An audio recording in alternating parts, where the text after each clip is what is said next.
ये कोई gangs of Wasseypur या मिर्जापुर का सिनेमाई दृश्य नहीं है। ये बिहार है साहब, बिहार। वो बिहार जहां असल जिंदगी में अपराध की ऐसी खौफनाक सीरीज चल रही है कि बड़े बड़े ओटीटी प्लेटफॉर्म वाले भी इन दिनों बिहार को देखकर शर्म से शर्मसार हो जाए। पटना के पारस अस्पताल में जो कुछ हुआ वो किसी क्राइम थ्रिलर से कम नहीं था। वो स्थान जहां पर मरीजों की जान बचाए जाने की कसम खाई जाती है, वहां पर 5 बदमाश फिल्मी स्टाइल में बिना डरे, ना मुंह छिपाया, ना बंदूक छिपाई, ना आते वक्त कोई रोका, ना जाते वक्त कोई रोका, सीधे अस्पताल के कमरा नंबर 209 में घुसते हैं और 25 सेकंड में गोलियों की तड़तड़ाहट से अस्पताल को हिलाकर रख देते हैं। ऐसी तस्वीरें फिल्मों में दिखाई पड़ती हैं, लेकिन यह बिहार की वो हकीकत है जो चीख चीख कर कह रही है कि साहब, बिहार में इन दिनों कत्ल वत्ल कोई बहुत बड़ी बात नहीं है। और सच कह रहे हैं हम, ये कोई हवाबाजी नहीं है। बिहार में बीते 15 दिनों में 50 से अधिक कत्ल हुए हैं, यानी एक दिन में 3 आदमी बिहार में लुढ़क जाता है। इस मॉनसून में बिहार में पानी कम, खून ज्यादा बह रहा है। और माथा पकड़ने वाली बात यह है कि प्रशासन कह रहा है कि भैया, मजदूर आदमी जो है वो खाली है, किसान खाली है, खलिहर हो गया बरसात के महीने में, तो जाके कत्ल कर देता है। पल भर को लगा कि क्या माथा पकड़ ले अपना। बिहार के लोग ये पूछे कि साहब, तो ये जो बरसात का महीना है, जून जुलाई अगस्त, इसमें बिहार छोड़ के चले जाए? क्योंकि 15 दिन में 50 घटनाएं आंकड़े नहीं हैं। चीखते बिलखते घर हैं, उजड़ते सपने हैं। एक ऐसा सिस्टम है जो या तो सो चुका है या बिक चुका है।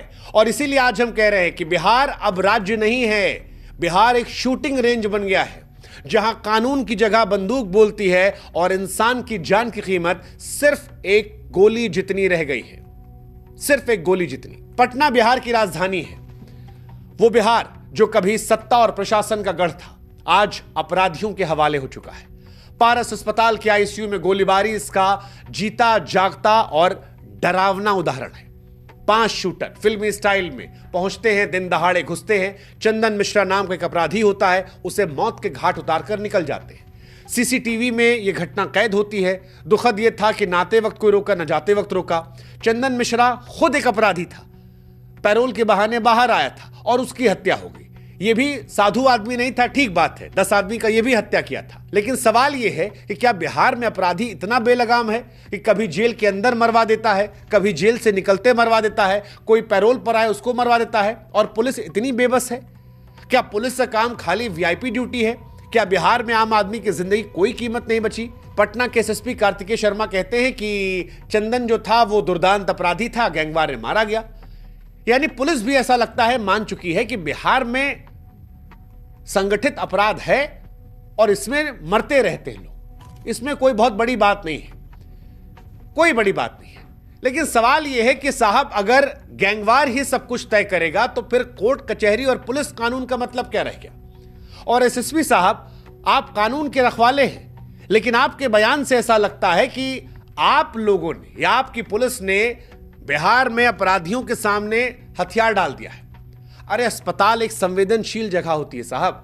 गोलीबारी और पुलिस की चुप्पी जो है वो दर्शा रही है कि बिहार में सिस्टम दम तोड़ रहा है। खैर, ये तो एक कहानी है। इसके आगे एक ऐसा बयान सामने आया एडीजी साहब की तरफ से जिसको पकड़कर आप माथा पकड़ लेंगे। बिहार के एडीजी हेडक्वार्टर कुंदन कृष्णन, उन्होंने हद पार कर दी। वो कह रहे हैं कि भाई साहब, मई और जून के महीने में बिहार में किसान के पास काम नहीं होता, इसलिए बिहार में आपराधिक घटनाएं बढ़ जाती हैं। मतलब सच कहें तो इससे ज्यादा बेतुका, अपमानजनक और शर्मनाक बयान क्या हो सकता है? किसान जो बाढ़, सूखा, कर्ज, आत्महत्या से जूझकर देश का पेट पालता है, उसे एडीजी साहब जो है वो सीधे सीधे हत्यारा कह रहे हैं। अरे, अपराध का कारण ढूंढना है तो सिस्टम की नाकामी ढूंढिए।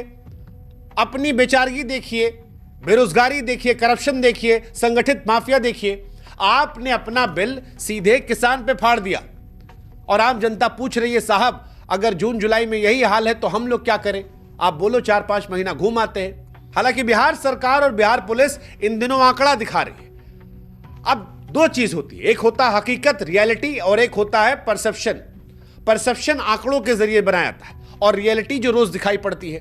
बिहार पुलिस कह रही है कि एनसीआरबी के आंकड़े कहते हैं कि बिहार में इस साल घटनाएं कम हो रही है, बिहार इस साल बेहतर स्थिति में है। लेकिन जो दिखाई पड़ रहा है वो ये कहता है कि इन आंकड़ों से सच्चाई बहुत दूर है। वो जो था ना अदम गोंडवी साहब का कि तुम्हारी फाइलों में गांव का मौसम गुलाबी है, मगर ये धावे झूठे और ये वादा किताबी है। एनसीआरबी के आंकड़ों के जरिए कहा गया घटनाएं कम हुई हैं, लेकिन हकीकत यह है कि जनवरी से लेकर जून के महीने में बिहार में 1376 हत्याएं इस साल 2025 में हुई हैं, जो औसतन प्रति महीना 229 हत्याएं हैं। बीते 17 दिनों में 50 से अधिक हत्याएं हैं और ये आंकड़े इस महीने तक पहुंच रहे हैं, यानी हर दिन बिहार में 3 आदमी कम से कम मर जा रहा है। लेकिन पुलिस कह रही है कि पिछले साल के मुकाबले स्थिति बेहतर हुई है साहब। यही हाथ जोड़ने का मन किया हमारा। हमको लगा चलिए कुछ आंकड़ा वो रखें, आंकड़ा हम भी दिखा देते हैं। 3 जुलाई को मधेपुरा के मुरलीगंज में सब्जी विक्रेता दिनेश दास और उनकी पत्नी भलिया देवी की जमीनी विवाद में हत्या हो गई। 4 जुलाई को पटना में कारोबारी गोपाल खेमका को मार दिया गया। इसके अलावा 6 जुलाई को दानापुर में स्कूल संचालक अजीत कुमार को मारा गया। पूर्णिया में एक ही परिवार के 5 लोगों को मार दिया गया। नालंदा में 2 लोगों को मारा गया। बेतिया में हृदय मिश्रा को मार दिया गया। मुजफ्फरपुर में मुमताज अहमद को मार दिया गया। अररिया में अबू हुरेरा को मार दिया गया। सीवान में 3 लोग, समस्तीपुर में सुरेश महतो और बेगूसराय में सुनील कुमार की हत्या कर दी गई। 7 जुलाई को मधुबनी में किसान बद्री यादव और वैशाली में सुरेंद्र झा की गोली मारकर हत्या हुई। 8 जुलाई को भागलपुर में मोहम्मद सद्दाम, नवगछिया में साजन कुमार और नवादा में एक हत्या हुई।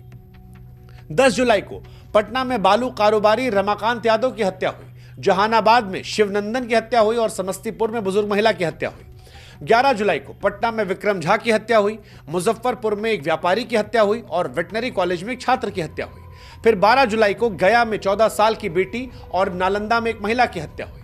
13 जुलाई को पटना में वकील जितेंद्र महतो, सीतामढ़ी में एक व्यापारी और छपरा में शिक्षक की हत्या हुई।